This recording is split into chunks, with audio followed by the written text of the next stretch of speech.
안녕하세요, 배사장입니다. 오늘은 헤드라고 하죠. 트랙터 이야기 좀 하려고 합니다. 제가 뭐 자동차 전문 리뷰하는 사람도 아니고 그냥 쉬운 용어로 말씀해 드릴게요. 헤드 구매하실 때 보통은 브랜드를 보고 차를 사죠. 볼보, 벤츠, 만, 스카니아, 이베코, 현대, 대우. 우리가 쉽게 접할 수 있는 차 이야기할게요. 새 차든 중고차든 헤드를 살 때 대충 가격 보고 사는 게 아니라 샤시, 즉 일머리에 맞게 차를 골라서 사야 되거든요. 고려해야 되는 부분이 몇 가지 있는데 알려드릴게요. 첫 번째, 차 높이. 이게 중요한 부분이거든요. 우리나라는 법적으로 4m를 넘으면 안 돼요.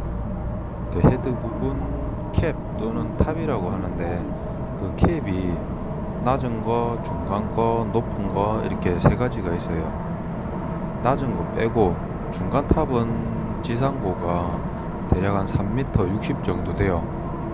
카고차랑 높이가 비슷합니다. 높은 거 하이탑은 지상고가 한 3m 90, 95? 4m에서 몇 cm가 좀 모자라요. 하이탑은 계단을 한 5개 밟고 실내에 올라타면 차가 높아가지고 바닥이 평평해요. 그래가지고 뭐 걸어다니고 생활하기가 편합니다. 그래서 장거리는 하이탑이 좋아요. 그리고 헤드 윗부분이랑 옆에 스포일러라고 하는데 공기저항 때문에 달려있는 거 있거든요. 그 스포일러를 포함해서 우리나라 국내 법규상 4m를 넘으면 안 돼요.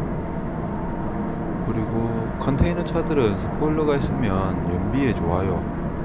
예를 들어 부산에서 인천 왕복을 하면 그 스포일러가 있는 차하고 없는 차하고 기름이 대략 한 20리터 또는 그 이상 차이가 난다고 하네요. 한두 번 운행을 하는 것도 아니고 한 달이면 금액이 제법 되겠죠. 그리고 외관이 스포일러가 있는 게 보기가 좀 좋더라고요. 그리고 BCT, 철근차, 그리고 고정차들, 고정으로 하는 차들은 그 상하차 하는 공장에 4m가 안 되는 그 출입문이라고 해야 되나? 그런 게 있어가지고 그런 건 잘 알아봐야 됩니다. 노브이도 현장 다니는 차가 있고 아닌 차가 있는데 현장 다니는 노브이들은 탑이 높으면 안 돼요.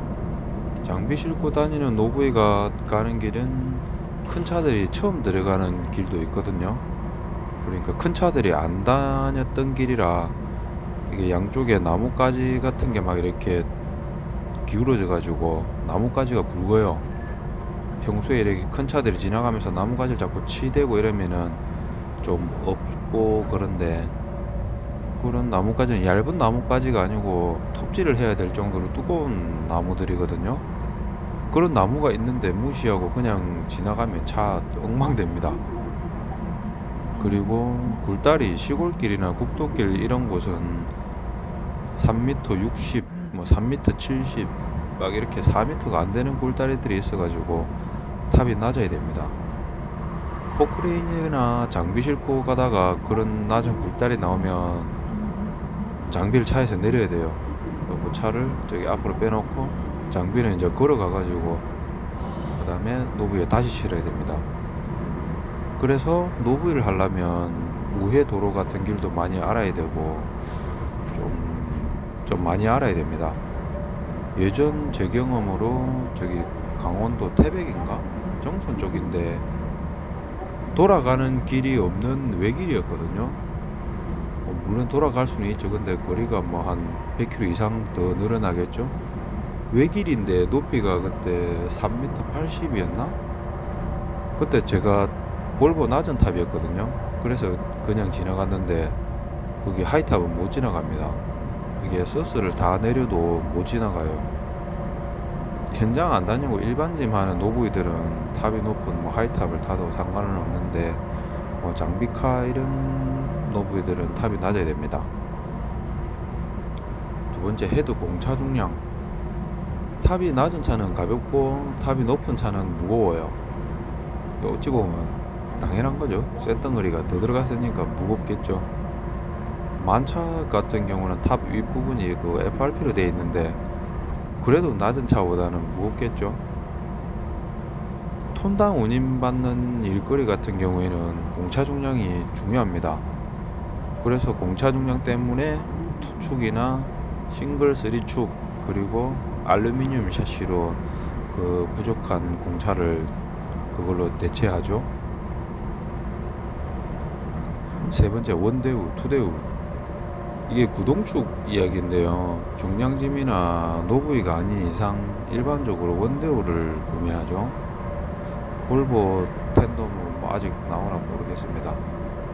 투대우는 원대우에 비해서 일단 비싸고 공차가 무거워요. 구동축이 하나 더 있으니까 유지비도 더 들어요.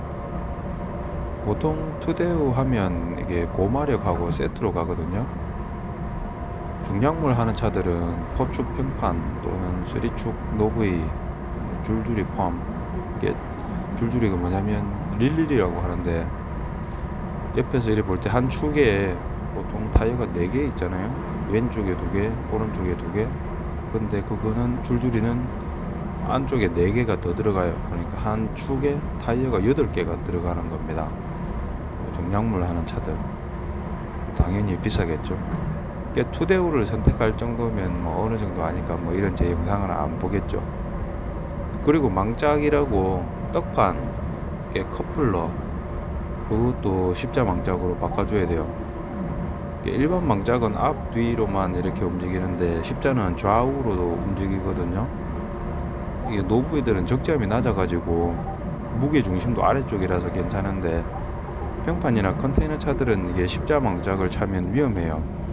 그리고 높이도 한 10cm 정도 높아요.